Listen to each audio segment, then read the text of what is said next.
Corona से लोग positive ही हैं, लेकिन कहीं से अप्रिय सूचना नहीं है। साहब बोले कि तुम अपने आसपास बताओ। बोले सर मेरे आसपास भी वही स्थिति है। साहब बोले कि मैं जो पूछ रहा हूं वो बताओ, तुम अपने घर के बारे में बताओ। कभी हम साहब से कुछ मांगे नहीं थे, उस दिन भी नहीं मांगे। तो जब साहब पूछे तो उनको बताना पड़ा, स्थिति जो है घर का बताना पड़ा। बोले सर मेरे घर में भी सभी लोग पॉजिटिव है कोरोना से, मेरा हमको नहीं हुआ है। साहब को बोले कि हमको नहीं हुआ। साहब बोले तुम अपनी माँ के बारे में बताओ। हम बोले कि जी सबसे ज्यादा तबीयत उसी का खराब है, लगता है कि वेंटिलेटर पर ले जाना पड़ेगा। उसके बाद साहब बोले कि वो काम करो, एक दवाई जाके ले आओ। होम्योपैथ का बड़ा साधारण दवाई है, नंबर नहीं बताएंगे, बड़ी साधारण दवाई। इसलिए नहीं बताएंगे कि भाई हमारे माँ बड़ी प्रचार की थी तो आप लोग भी सोचिएगा कि ओकरा से ठीक होगा, ऐसा नहीं है। जो बोला था, जिनका वाणी था, उनका काम, उनका शक्ति काम कर रहा था। उसमें हम वो दवाई ला के दे दिए। वेंटिलेटर पर मम्मी को लेके जाना पड़ा। एगो डॉक्टर विनोद हैं, हड्डी के डॉक्टर हैं गया में, आप लोग जानते होंगे, वो मेरे रिलेशन में ही हैं। वो बोले कि हॉस्पिटल लेके मत जाना, मेरे यहाँ वेंटिलेटर है, यही लेके आ जाना। वहीं लेके चले गए थे।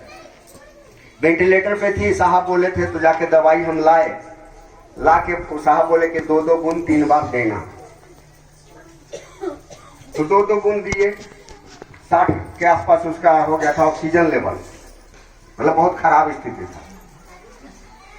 दिए 2 बूंद तब सीधे 10 बढ़ गया, फिर दिए 2 बूंद तब फिर 10 बढ़ गया, मतलब 3 बार दिए तो एकदम रिकवर हो गया।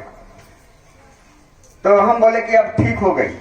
हम डॉक्टर साहब को बोले कि अब ठीक हो गई, अब घरे ले जाते हैं। तो डॉक्टर साहब बोले कि नहीं, रात भर रहने दीजिए, देख लेते हैं, हो सकता है बढ़ जाएगा तब। हम बोले कि सुनिए ना डॉक्टर साहब, जो बताया है इस दवा को, उसका पावर काम कर रहा है, आप कुछ नहीं कर सकते हैं। अभी ठीक हो गई। और लेके हम शाम में रात में लेके चले आए थे माँ को घरे।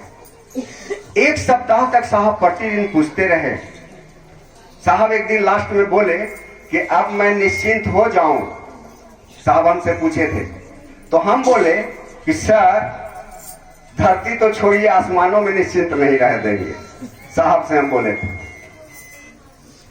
फिर उसके बाद जब ठीक हो गया तो मेरी माँ ठीक होके घरे में थी, तो फोन पे सबसे बात कर रही थी, तो सबको यही बोलती थी साहब वाला दवाई को। मेरी माँ सबको यही बोलती थी कि साहब वाला दवाई को। बहन लोग के यहाँ भी बोलता, सब जगह बोलता।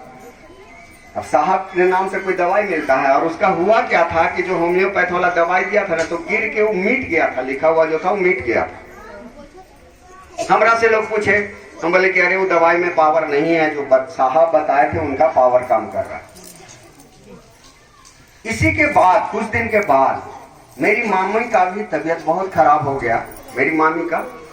और मेरी माँ को मामी से बड़ी लगाव रहता था, उनसे खास कर।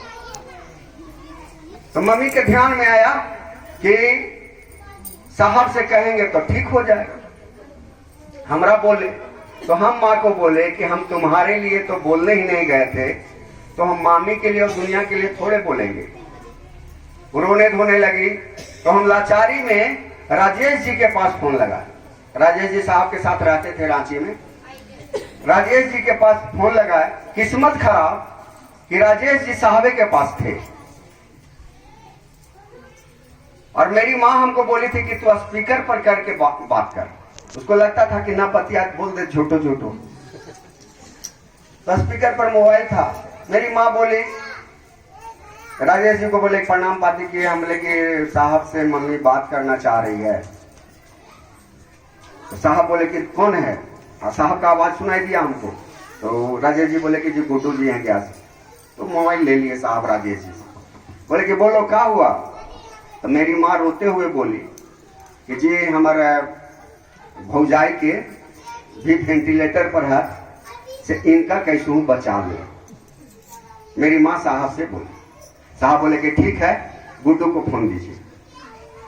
तो जब हमको फोन दी तो हम हटा दिए स्पीकर पर से मोबाइल, बात करने लगे। तो साहब हमसे पूछे, क्या जी क्या हुआ? हम बोले कि जी आज तक तो हम कुछ नहीं कहे थे, साहब बोले कि हम जान रहे हैं कि आधो नहीं तुम कहना चाह रहा है, बताओ क्या बात है। हम बोले कि जी ऐसा ऐसा बात है। साहब बोले कि बताओ क्या तुम दायित्व लेगा। तो हम बोले कि जी नहीं। साहब को बोले जी नहीं।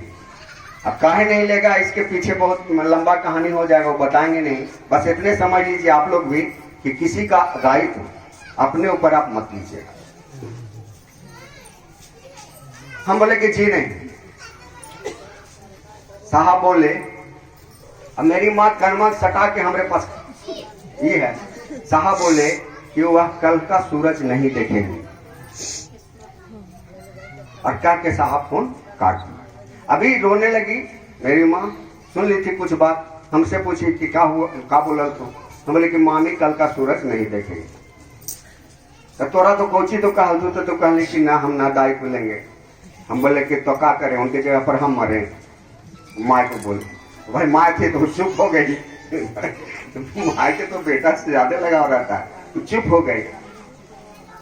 तो और सही में 2 बजे रात के खबर आ रहा है कि मामी चली गई।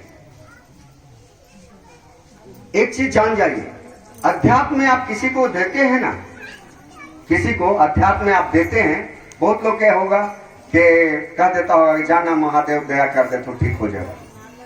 अगर आप देते हैं ना तो आप अपने पास से खाली कर रहे हैं। आप अपने पास से, आपके पास जो जमा है शिव की शिष्टता, उसमें से खाली कर रहे हैं।